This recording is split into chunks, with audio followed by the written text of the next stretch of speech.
આજે આપણી સોસાયટીમાં એક ખૂબ જ દુઃખદ ઘટના બની છે, જેમાં 201 વાળા રમણીક કાકા એમની ધોતી ઉપર કોઈએ એંઠવાડ અને દાળ ફેંકી છે અને હવે જવાબદારી લેવા માટે કોઈ જ તૈયાર છે નહીં.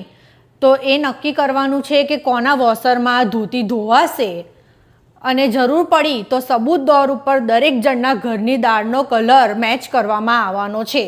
Thank you. આવું ઘસાયેલું જૂનું શર્ટ પહેરીને આવો છો, સારું લાગતું હશે કોઈ જોવે તોય. હવે તમે કારોબારી સભ્યના મિસ્ટર કહેવાઓ, બદલી આવો, જાઓ. ફાઇનલી આપણા પ્રમુખ અને ઉપપ્રમુખની કૃપાથી આ બાકડો આપણી સોસાયટીમાં લાગી ગયો છે. તો મારા તરફથી દરેક બાળકો, વડીલો તેમજ જેન્ઝીઓ તમામને હેપી બેન્ચિંગ અને દરેક જણે બેન્ચિંગનો લાભ લેવા વિનંતી. બહેનો, આજે મારે એક અનાઉન્સમેન્ટ પણ કરવાની છે. આ ગયા વર્ષે 15મી ઓગસ્ટે આપણે જે વાલ રાખ્યા હતા કઠોળમાં, એની જગ્યાએ આ વખતે મેં મગ રાખવાનો પ્રસ્તાવ મૂક્યો છે. તો તમે બધા સહકાર આપજો. ગયા વર્ષે વાલ ખાવાથી બધાને નહીં ગેસને ઝાડા થઈ ગયા હતા, એટલે મેં આ ઇનિશિયેટિવ લેવાનું આ વર્ષે વિચાર્યું છે. તો તમે બધા થમ્સ અપને સહકાર આપજો ગ્રુપમાં. મને શું પાણી નહીં આવ્યું? પ્રમુખને પકડો, મારી ભૂલ નહીં આમાં.